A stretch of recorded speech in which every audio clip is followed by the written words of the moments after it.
From Pacifica, this is Democracy Now! And as you can see with the FBI indictment, the evidence is now really incontrovertible. While National Security Advisor General H.R. McMaster says there's incontrovertible evidence that Russia meddled in the 2016 election, we'll speak to the prize-winning Russian-American journalist Masha Gessen about her new piece for The New Yorker, The Fundamental Uncertainty of Mueller's Russia Indictments. I think H.R. McMaster is correct in saying, yes, there's incontrovertible evidence of Russian meddling. But to call it bold, to call it sophisticated, and to imply that we now know that it actually had an influence on the outcome of the election is absurd. All that and more coming up. Welcome to Democracy Now!, democracynow.org, the War and Peace Report. I'm Amy Goodman. The head of the National Rifle Association, the NRA, Wayne LaPierre, has broken his silence after last week's Florida school shooting that left 17 people dead and sparked a student-led national conversation on gun legislation. On Thursday, LaPierre attacked his opponents as communist sympathizers hell-bent on undermining individual freedoms. The elites don't care not one whit about America's school system and school children. If they truly cared, what they would do is they would protect them. For them, it's not a safety issue, it's a political issue. They care more about control and more of it.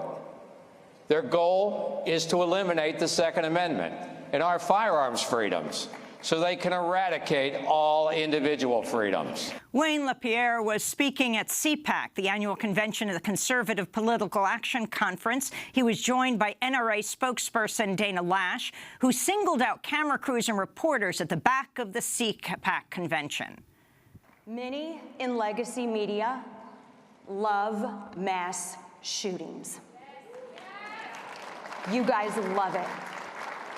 Now, I'm not saying that you love the tragedy, but I am saying that you love the ratings. Crying white mothers are ratings gold to you and many in the legacy media in the back. President Trump will address the CPAC convention today. Trump on Thursday repeated his call to arm U.S. teachers with concealed firearms, saying he's prepared to seek funds for a program that would see as many as 40% of U.S. school staffers trained to carry weapons. The people that do carry, we give them a bonus. We give them a little bit of a bonus. Trump's proposal drew swift condemnation from teachers and their unions. Randy Weingarten, president of the American Federation of Teachers, called President Trump's idea terrible. This is the man who cut $9 billion out of the federal budget for schools, who cut every single summer school program, who cut every single after-school program, who's cut programs for art and for music, and frankly, 2 days before Parkland, cut safety measures and cut mental health measures. The only people that are helped by arming teachers are the gun manufacturers and the NRA, who want to see more sales of guns. President Trump's proposal to arm teachers came as Broward County Sheriff Scott Israel revealed Thursday there was an armed officer present at Stoneman Douglas High School during the massacre on Valentine's Day, but he took cover outside the building, failed to enter the school to engage the shooter. The deputy, Scott Peterson, resigned and has now retired after he was suspended without pay. Sheriff Israel said surveillance video showed him doing nothing during the assault. Meanwhile, a Texas school district has threatened to suspend any student taking part in a walkout or holding a protest in solidarity with nationwide student demonstrations. Writing on the Facebook page of the Needville Independent School District near Houston, Superintendent Curtis Rhodes warned, "Please be advised that the Needville ISD will not allow a student demonstration during school hours for any type of protest or awareness." This contrasts with many local officials who've backed high school protests protesters. As in New York with Bill de Blasio, in Minneapolis, Mayor Now Fri joined students and teachers who walked out of classes Wednesday in a protest against gun violence. Their protest occurred as students and staff at schools in Orono School District in suburban Minneapolis barricaded their classroom doors after social media posts threatened a school shooting. The lockdown was lifted after police arrested a male student on felony charges of making terroristic threats. In Syria, war planes bombarded the besieged rebel-held enclave of eastern Ghouta near Damascus for the 5th straight day. As human rights groups warn, the civilian death toll has topped 400 for the week, with doctors unable to tend to the wounded and bombed-out hospitals. The violence came as Russia tabled a debate at the UN Security Council Thursday on a measure calling for a 30-day ceasefire to allow for evacuations of the sick and wounded and for convoys of humanitarian aid to reach needy residents. Russia's ambassador said a vote at the UN was likely to occur later today. For a discussion of Syria, you can go to our website at democracynow.org for yesterday's discussion on the broadcast, as well as our Part 2 discussion in web exclusives. A top official at the United Nations Children's Fund, or UNICEF, resigned Thursday amidst reports he sexually harassed women at his previous workplace, the British charity Save the Children. Justin Forsyth's resignation from UNICEF came after BBC Radio reported he faced 3 complaints of inappropriate behavior, including sending inappropriate text messages and commenting on the appearance of female workers.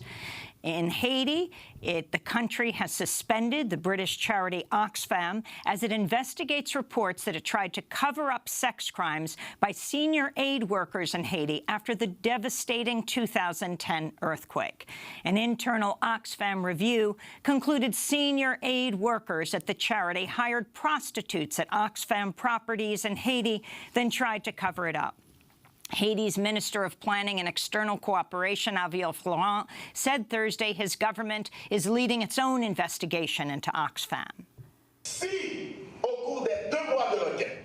If during the 2-month-long investigation I find out there is a link between the aid funds that Oxfam received on behalf of Haiti and the crime that has been committed, we will declare Oxfam Great Britain persona non grata in the country. In the occupied West Bank city of Jericho, a Palestinian man died Thursday after he was arrested and severely beaten by Israeli soldiers. Israel's military initially said they subdued 33-year-old Yassin al-Sardi after he attacked soldiers with a knife and attempted to steal a gun.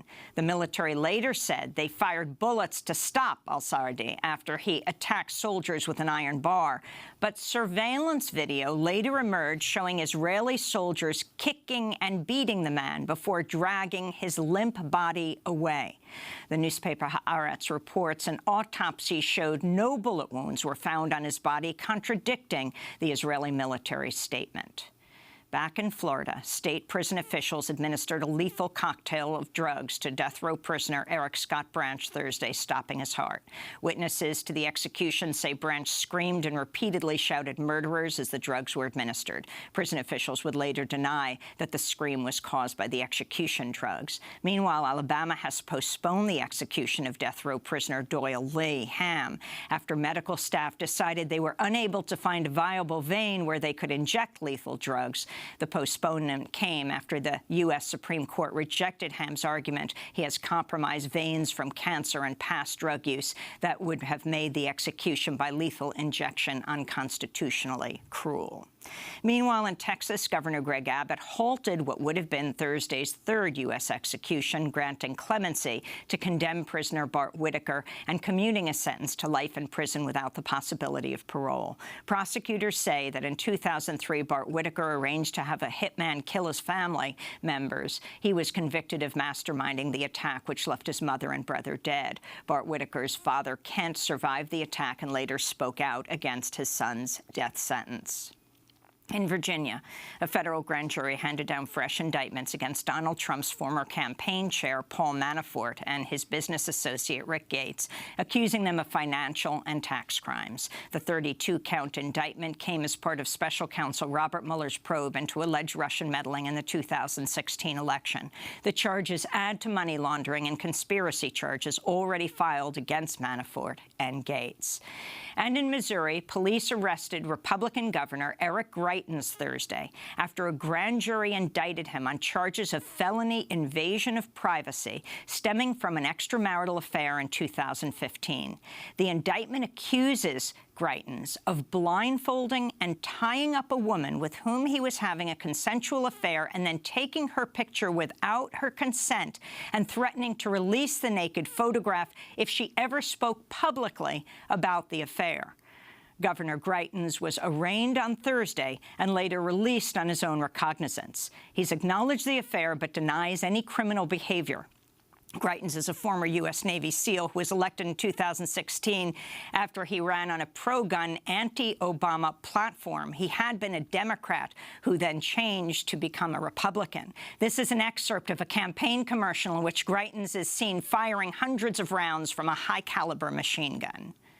Eric Greitens, a governor who will set his sights on politics as usual, reduce spending, create jobs, protect life, defend the Second Amendment, and fight Obama's Democrat machine and their corrupt attacks. Missouri's Republican House Speaker said Thursday lawmakers will investigate the governor, the first step toward possible impeachment proceedings. And those are some of the headlines. This is Democracy Now!, democracynow.org, The War and Peace Report. I'm Amy Goodman. We begin today's show looking at the Justice Department's recent indictment of 13 Russians and 3 companies in connection with efforts to influence the 2016 presidential election. The indicted are accused of orchestrating an online propaganda effort to undermine the U.S. election system. The indictment claims the Russians spread negative information online about Hillary Clinton and supportive information about Donald Trump as well as Bernie Sanders.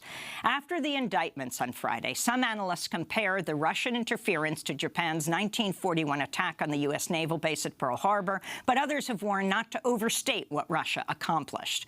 On Thursday, I sat down with the prize-winning Russian-American journalist Masha Gessen, a longtime critic of Russian President Vladimir Putin.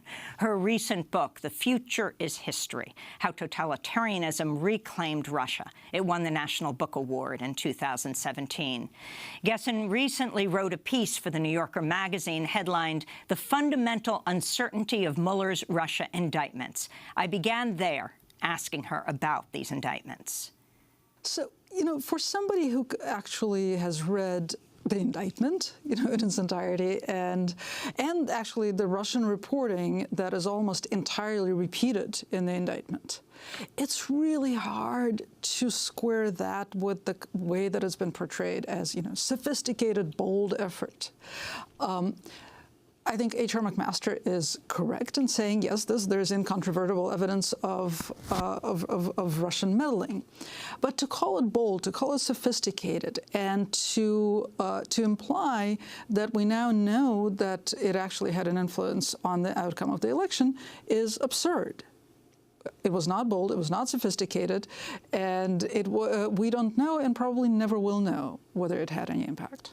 Let's go to the Deputy Attorney General, which surprised many that he was the person who spoke on Friday, Rod Rosenstein, the man very much under attack by President Trump, who said there's no evidence, this is Rosenstein, said there's no evidence that the alleged interference influenced the outcome of the election. The indictment charges 13 Russian nationals and 3 Russian companies for committing federal crimes while seeking to interfere in the United States political system, including the 2016 presidential election.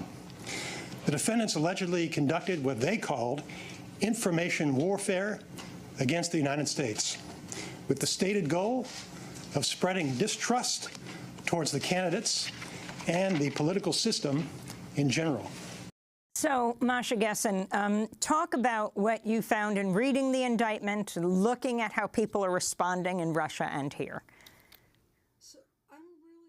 Fascinated with what it tells us about our imagination, about the Russian imagination. So Russia imagines America and the American political system as like this unassailable monolith that they're throwing stuff at just to try to make a dent. Whereas the United States is starting to increasingly to imagine Russia as all-powerful, as incredibly sophisticated, as capable of, sending out some really absurd tweets in subliterate English and somehow changing the outcome of the election. And that projects such a belief in the fragility of the system and the basic instability of it, and in the gullibility of voters who, read something that's not even comprehensible English and suddenly change their vote. I mean, the working theory of the investigation, right, is that Russians influenced the election by influencing American public opinion. And so we're asked to believe that a significant impact on American public opinion could be produced by, the Bernie the Superman coloring book tweet. Explain. Well, among the Facebook ads, a lot of them were truly absurd. They're like caricatures of American political propaganda. For example, there was a coloring book of sort of buff Bernie with tweets going out saying that it was suitable for all ages, and that was supposed to sort of advance the Sanders candidacy to detract from Hillary Clinton's candidacy. There was the Satan arm wrestling Jesus ad, where Satan is supposed to be Hillary and Jesus is supposed to be Trump, and you have to vote the right way. And we're asked to believe that that had a measurable impact on $1 billion campaign. Well, you write about all the different reactions from the vice president of Facebook, Rob Goldman, what he said, what Trump said, and take it from there. So Rob Goldman wrote that he has seen all the Russian ads and tweets, which ads and posts, which of course we haven't, right? We know that that Facebook turned them over to the congressional investigators, but we've only seen a small selection of them. And I suspect that what we've seen are the ones that make any sense at all. Right? Because there's also just this giant amount of internet static that's produced. And so Rob Goldman tweeted, "I've seen all the Russian ads.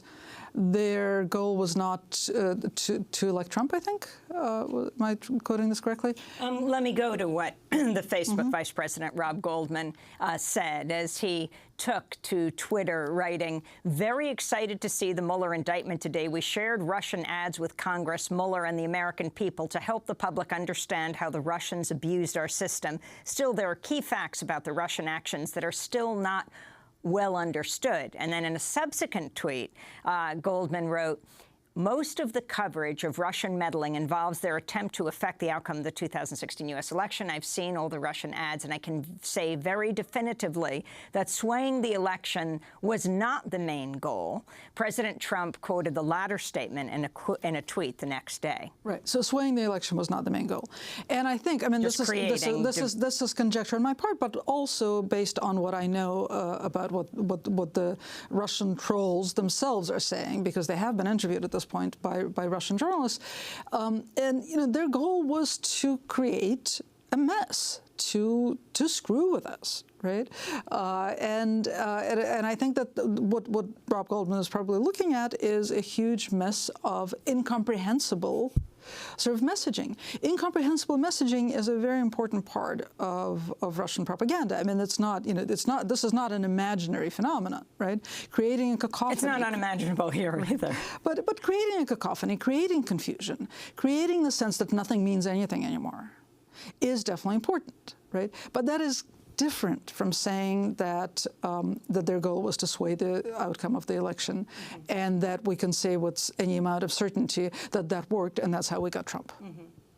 And it's also served another purpose. For example, when it comes to these large mega corporations like Facebook and Twitter, they've been hauled before Congress, before the British Parliament, and they're saying, how could you have allowed this to appear? And in the end, they're being pressured, basically, these corporations to censor what is out there. Yeah, I mean, I don't think that the agenda of holding Facebook accountable publicly is such a bad agenda. You know, I think that a conversation about what Facebook is it a public resource, even though it's a privately owned corporation? Is it a media company? It is certainly not just a platform, as Facebook has claimed repeatedly. I think that is a really important question. I just think it's been asked in the wrong way. Right? It's being asked, you know, when we saw Senator Al Franken badgering the Facebook lawyer and screaming, you know, they were Russians, you know, how could you not see that these ads were bought for rubles? Well, why are we starting in a place where we assume that that selling advertising for rubles, that there's something necessarily sinister and horrible about it, right? And that is, I don't think that moves forward a conversation about how something that has de facto become a public resource, but is privately owned, functions in society. Russian-American journalist Masha Gessen wrote a piece in the New Yorker magazine, The Fundamental Uncertainty of Mueller's Russia Indictments. We will come back to this discussion in a minute.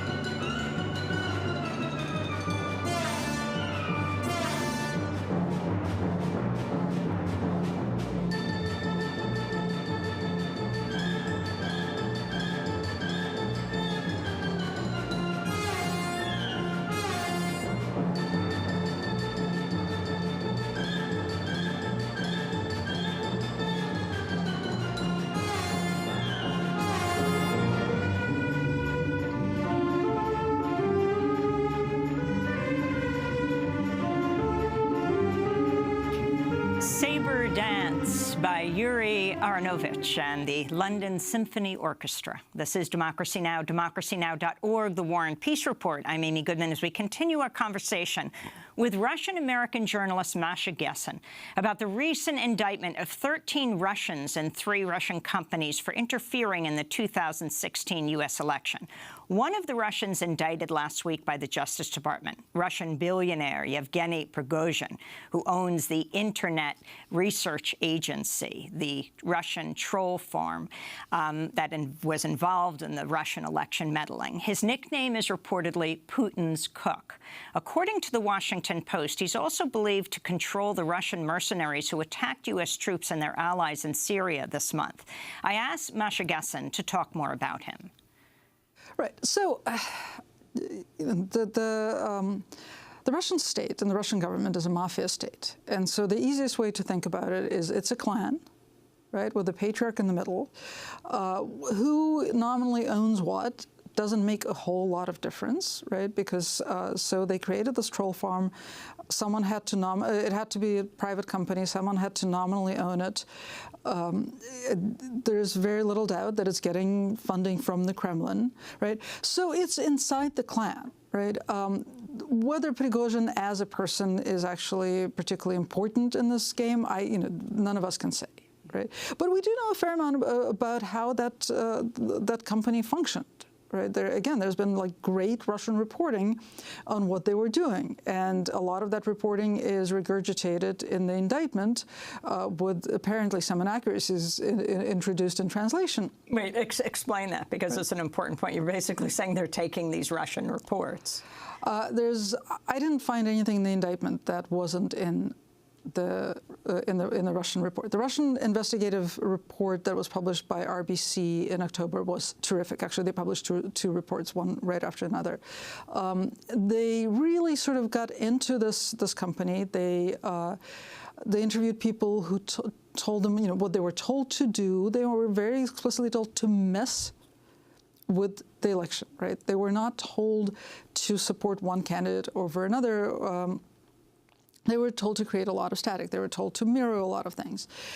They talked, these so-called trolls talked about organizing offline demonstrations, Right, so those stories about how they would find real U.S. persons, actual U.S. persons, and sometimes offer them money, sometimes offer them other incentives to organize a demonstration here or there, right? But again, we're looking at a cacophonous messaging, and of course, my favorite part is that after the election, they went on and immediately organized an anti-Trump rally and a pro-Trump rally, and that sort of sums up the way they worked. And the people themselves, I mean, you had these almost laughable stories of Russians getting visas. Some were denied and some weren't, and they came to the United States. And, of course, this was during Obama's time. Right. And they travel the country and talk about the purple state strategy and learning the lingo. So, yeah, so they traveled about collecting intelligence, and the indictment quotes that they got this incredibly important information, which is focus on the purple states, like Colorado, Nevada, and I can't remember what the third one on the list was, but which is something that you would get from the simplest analysis of American elections. You don't actually have to travel to the United States and talk to actual U.S. persons to get this kind of insight. I mean, to be fair, most intelligence is like that. Most intelligence is obvious to somebody who knows anything about the topic, right? It's a lot of, especially Russian intelligence. It's a lot of stuff that's based on open sources, lots of obvious stuff. It's a lot of static and a lot of people just trying to report that they learned something when they actually learned nothing. And of course, if this was American, it would be marked highly classified. Right, exactly. And then perhaps Jared Kushner wouldn't be able to read it if he loses his security clearance. But let me ask you about what Charles Blow said in the New York Times. In a piece headlined, "Attacking the Woke Black Vote," Charles Blow writes, "One thing that's clear to me following the special counsel's indictment of 13 Russians and 3 companies for interfering with our elections, that the black vote was specifically under attack from sources foreign and domestic. And this attack appeared to be particularly focused on young black activist-minded voters passionate about social justice, the woke vote. The tragic irony is that these young people, many of whom already felt like the American political system was failing them, were encouraged to lay down one of the most powerful political tools they have, thereby ensuring an amplification of their own oppressions." And he's saying they were encouraged basically not to vote. I mean, you have, for example, Blacktivist, which turns out to be, a Russian troll, et cetera. I think this is tragic, because I think that instead of engaging with what actually happened in the 2016 election among American citizens and American activists who were making real tough decisions about whether to vote and how to vote, we're now focusing on the Russians, right? I mean, I remember listening to an interview with Michelle Alexander, the wonderful African-American activist, a few weeks before the election, and how painful it seemed for her to talk about the election, and how she said that she was going to have a really difficult time voting for Hillary Clinton, and she wasn't going to say unequivocally that she was going to vote for Hillary. And I was listening to that interview, and I thought, oh my God, she is going to lose. She is so clearly going to lose, right? And she was not going to lose because Russians were telling young African Americans to stay home. She was going to lose in part because there were very good reasons for young African Americans and older African Americans to stay home, because there was a very visceral memory of her position on prison reform and welfare reform and the incredibly racist rhetoric around in the 1990s, and she hadn't addressed it in any kind of convincing way, and to trivialize that tragic rift by saying that the Russians did it is just a huge disservice to our political conversation. Also, in terms of the noise that's out there, I mean, in social media, the amount of people in the United States, and of course this is outside, this is foreign influence, but I'm sure there were many others who were doing the same thing. I mean, how significant was this? So, I mean, the answer is we don't know. We don't know how significant it was. From the information that is publicly available right now, if you look at what they were doing, if you look at how effective what they were doing was, and what I mean is, how effective in sort of social network metrics terms, right? Most of their posts and ads got fewer than average views because they weren't very good. They had a couple of runaway successes, but basically most of their money was wasted by social network standards, right?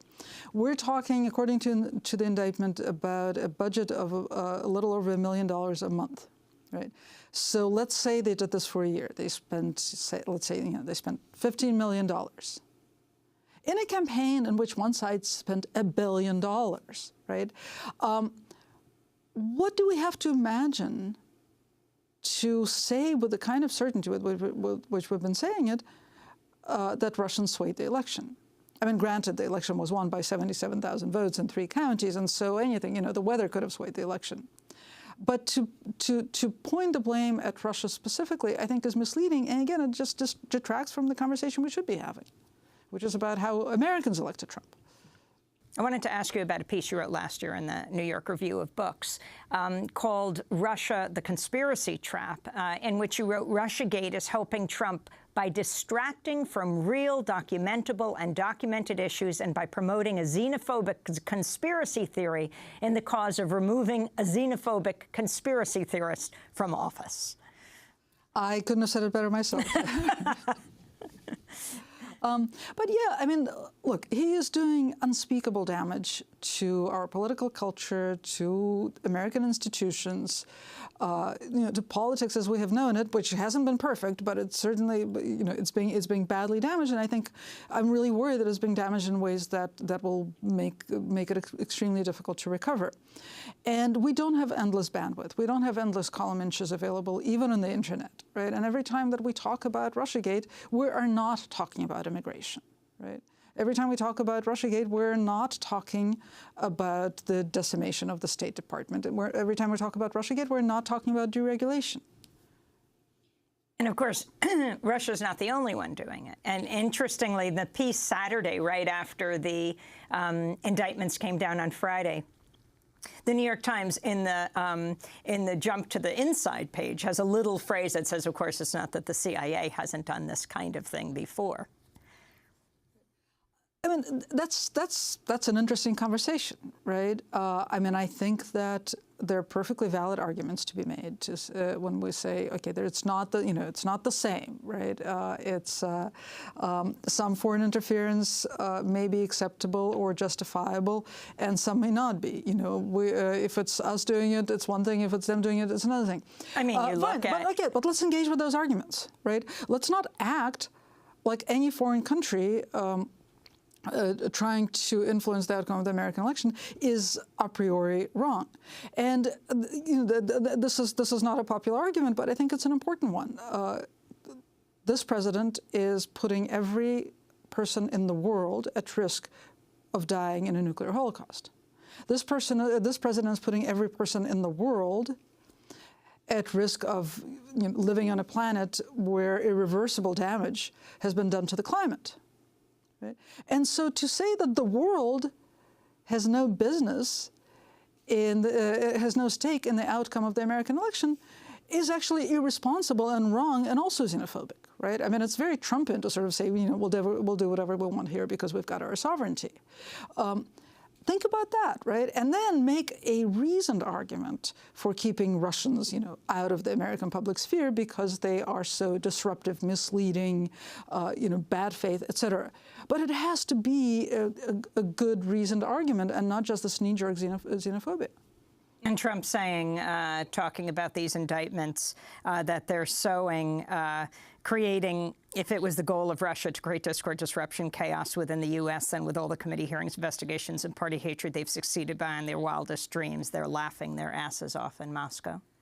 After a little bit over a year of Trump, there's a tweet that I actually agree with. I don't know what to do with myself now. So you have this serving all sorts of purposes. When you heard this was, well, the latest in the Russian indictments, which Rod Rosenstein was very clear in saying this does not implicate the, Trump campaign. Right. We're just saying that they're doing this. And what does it mean to say that these people and these companies have been indicted. I mean, they don't live here. They're in Russia. They're not going to be extradited here. Right. I mean, we can conjecture that perhaps one or more of them will be offered an opportunity to, to come here and testify in exchange for something, and maybe that's why this indictment is useful. But I have no idea. I mean, I think it's really important in dealing with this stuff to actually deal with what's out there, like the information that's available. The information that's available is pretty scant, pretty unconvincing, and does not yet justify the amount of attention that we're paying to it and the importance that we're assigning to it. Now, of course, one of the things that Trump is doing is saying, okay, if this happened, and he's saying this under enormous pressure, you should be investigating President Obama. He tweeted, question, if all of the Russian meddling took place during the Obama administration right up to January 20th, why aren't they the subject of the investigation? Why didn't Obama do something about the meddling? Why aren't Dem crimes under investigation? Ask Jeff Sessions, the president tweeted. Yeah, I mean, this sort of reaches the limit of being able to engage with the Trumpian tweet. I mean, I think it's a reasonable question, why the Obama administration didn't do anything about the interference. We know a little bit about it. I mean, there's actually been pretty decent reporting on it. We know that the Obama administration believed that Hillary was going to win and didn't want to put its finger on the scale, and by taking measures against Russians, I think it's entirely possible that they were looking at the material and thinking, it's pretty ridiculous material. We may be seeing as overreacting, and since she's going to win anyway, why bother? That's a good journalistic story. I mean, I don't think there's anything there to investigate. And this latest news of the Trump administration actually applying the sanctions that Congress called for under enormous pressure this week. What kind of effect would that have on Russia? Okay, what kind of effect does it have on Putin? They're just considering this. Right. So a couple of things. First of all, I mean, there's the issue of sanctions being required by law and the Trump administration missing its deadline for imposing those sanctions. And that's a problem. Right? I mean, that's a problem regardless of the substance of these sanctions and how useful they might be, and whether we think they're justified, right? I think that's the problem, not so much of Trump. We should be focused less on the problem of Trump not imposing sanctions on Russia and more on the problem of having a president who can just dismiss a law passed by Congress, just ignore it. I mean, that in the long run is much more damaging to our political system than whether it's Russia or not. Would you call it very Putin-esque? I would call it very Putin-esque. I mean, it's. I would call, would Putin Putin would absolutely do that. Yeah, but I mean, it's not like Putin has an independent legislator to deal with. But certainly, yeah, Putin will ignore laws or reinterpret them or redraft them as suits his purposes. But I mean, that's the sort of the autocratic mentality. Well, why, I'm president. Why should I do something that I don't want to do? And I think that's very much sort of, that's Trump, that's Putin, and that's every other autocrat on the planet, and there are lots of them now. A second issue is, are these sanctions at all useful, and should they be imposed? And my position is actually that we need to stop thinking of sanctions as instruments for changing Putin's behavior, because they don't work like that. They've never worked like that. They will not work like that. The only thing that they can do is annoy him, and that when he's extremely annoyed, then they're well-designed sanctions. I think the Magnitsky List sanctions are extremely well-designed, and I can explain why. But they're not going to get him to change his behavior, right? Explain and how. Yet, well, what you mean by well-designed?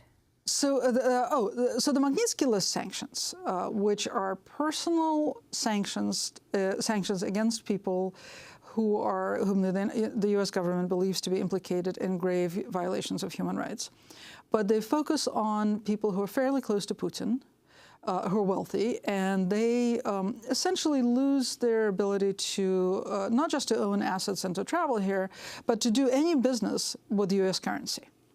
Right? So it's a serious blow to their businesses. The reason they're well designed is not because it's such a serious blow to their businesses, although it is, but because Putin positions himself as the patriarch who distributes money and power within the clan.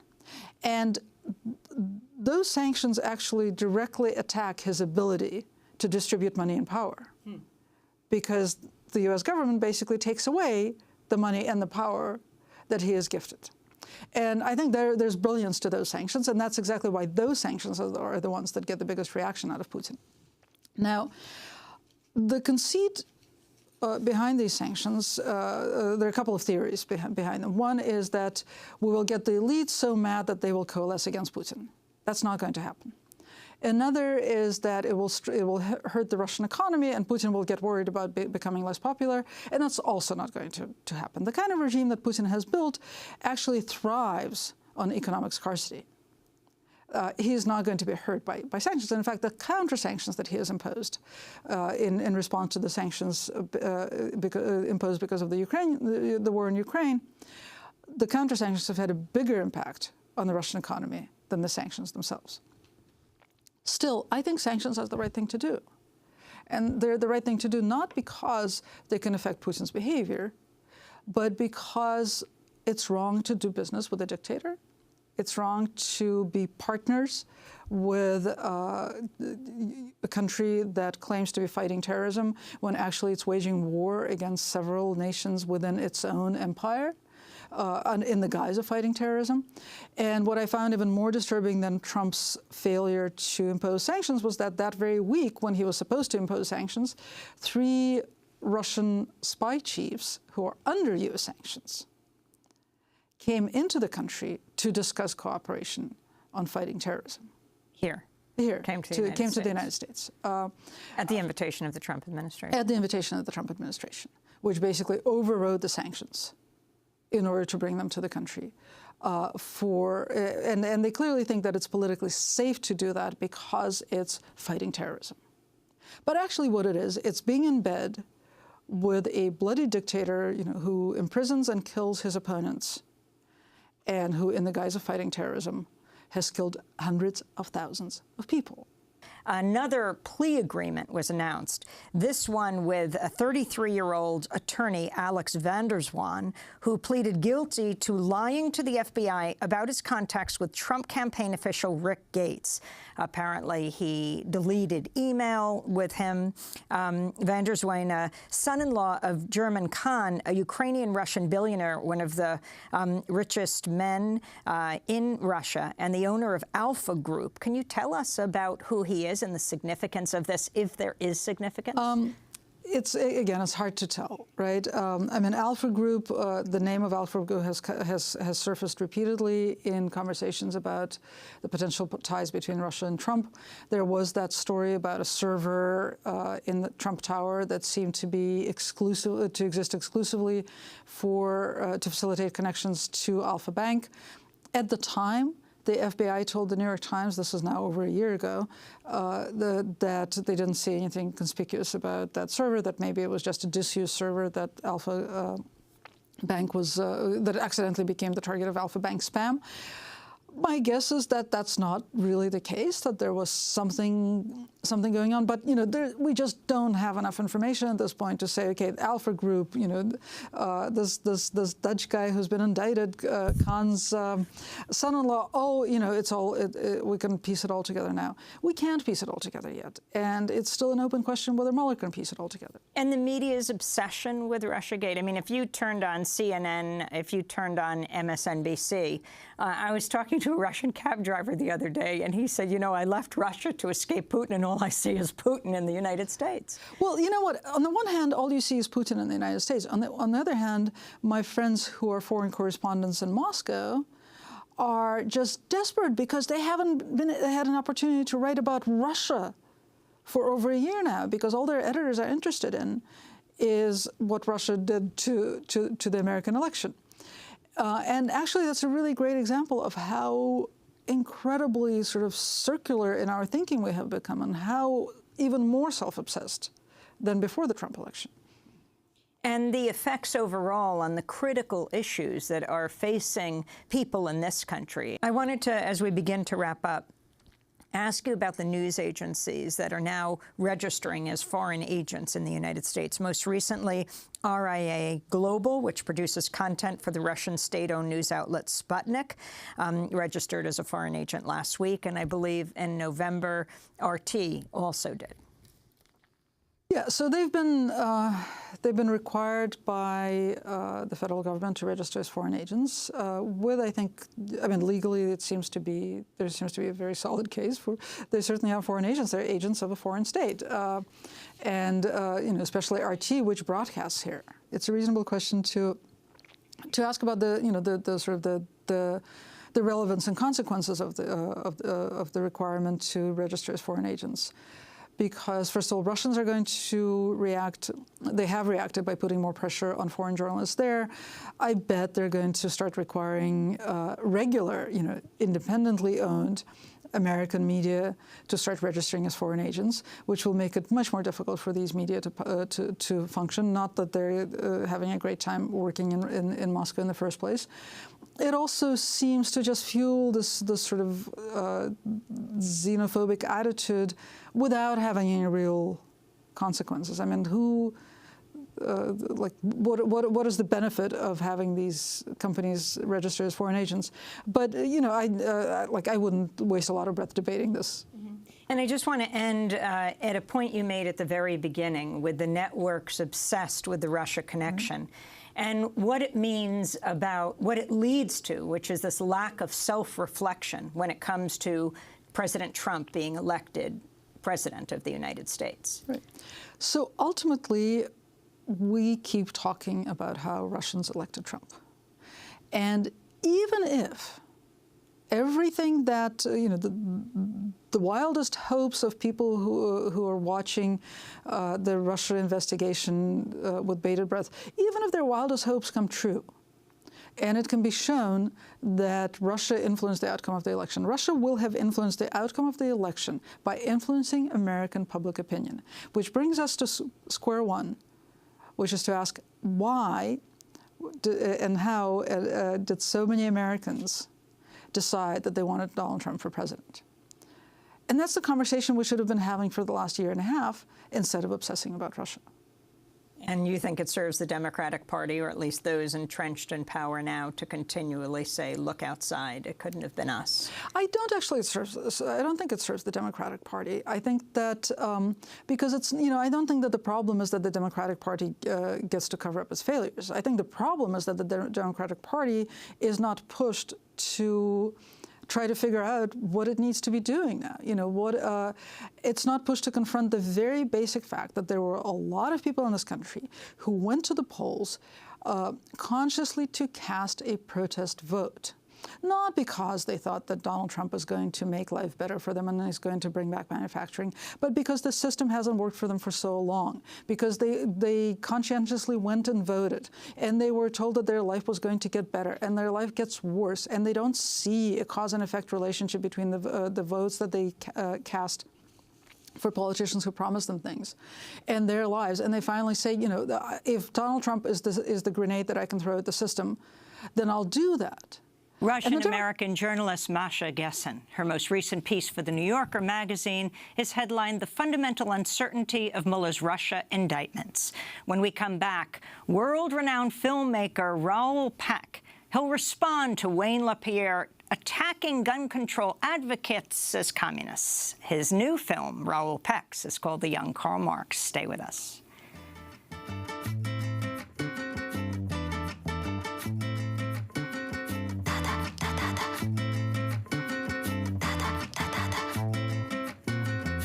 What do you want your world to look like?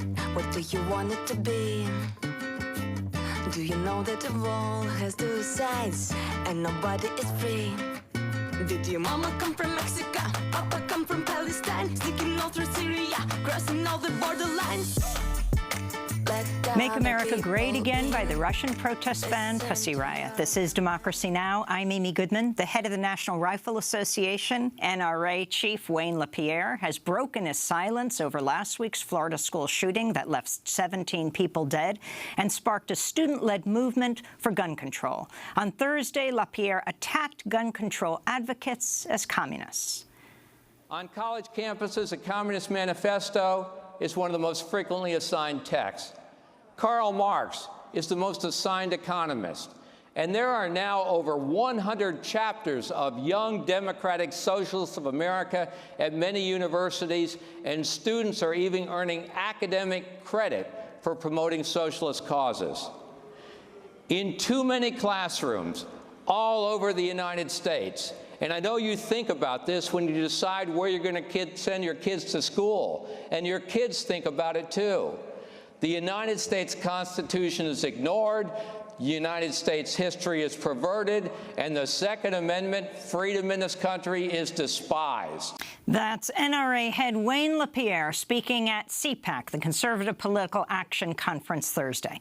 Well, who better to respond to this than the world-famous filmmaker Raoul Peck, who happens to be releasing a film today in the United States, in Los Angeles and New York, on the life and times of Karl Marx. It's called The Young Karl Marx. Raoul Peck is an acclaimed Haitian filmmaker, political activist. His documentary, I Am Not Your Negro, just won the top documentary prize at the British Academy Film Awards, or BAFTA, on Sunday. It was also nominated for an Oscar in 2017. His previous films include Lumumba, Death of a Prophet, Haiti, The Silence of the Dogs, and Sometimes in April, about the Rwandan genocide. Raoul Peck also briefly served as Haiti's culture minister in the 90s. Raoul Peck, welcome to Democracy Now! Thank you for having me. Well, let's start right there. You're in this country right now, fresh in from Paris, to talk about your new film, The Young Karl Marx. What is your response to Wayne LaPierre? Well, I'm not even sure that I have to respond that. One thing I would say, though, is if he is saying that so many teachers, so many institutions put Karl Marx on their curriculum, they probably are doing something right. And I think it will help discussion around what is Karl Marx, what is, as a great philosopher that he is, as a great economist that he is, somebody who changed the whole discourse about, class and working class, the bourgeoisie, the development of capitalism. He have predicted what we are calling globalization today. And basically, the book is referring to the Communist Manifesto. If you read the first chapter, it's exactly the description of what's going on. And his organization is on top of the list as an institution which is moved by profit. And when profit dominates your life, that means you're capable to accept the most unacceptable thing, like killing of young people, and still try to justify it. And this is what is in that manifesto. And I think if young people start reading it and have a fair discussion around it, that's a good thing. And the student-led movement that is now ripping across this country, started by the actual survivors of the Parkland massacre. Exactly, because they are concerned. They went through that trauma, and they know what they are talking about. And I'm very proud of those young people. And in the history of the world, many times it was the youngest who started making the real change. And even in my own country, the dictatorship was finally thrown out when school children went to the street after 4 or 5 of them were killed by the police. So, and I see it as a good sign that young children can now take the words and talk for themselves. Let's go to the trailer of your brand new film out today in the United States, The Young Karl Marx. How do you do? Nice to meet you. Zanela owns foundries. He employs many workers, including children. Child labor in factories. But we've no choice. Without child labor, we price ourselves out of the market. And where would a society without exploitation leave people like you? You would have to work too. Wouldn't that be horrible? We must fight the establishment. Soon, the old world will crumble. two kinds of men: men who have been forged by manual labor, and men who profit from the fruits of that labor. This has got to stop.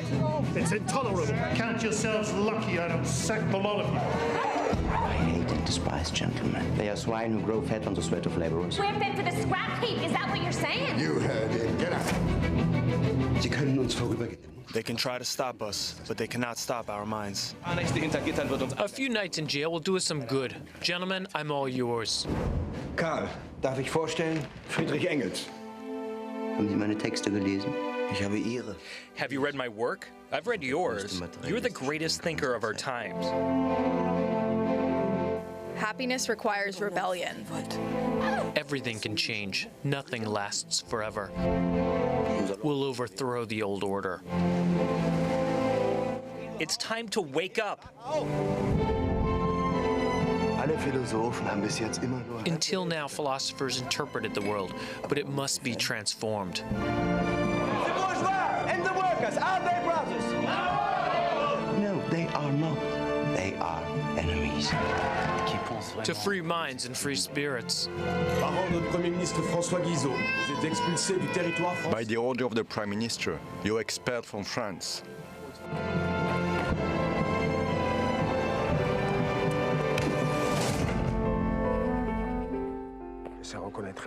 What name stirs in the veins of such inspired writing? Karl Marx.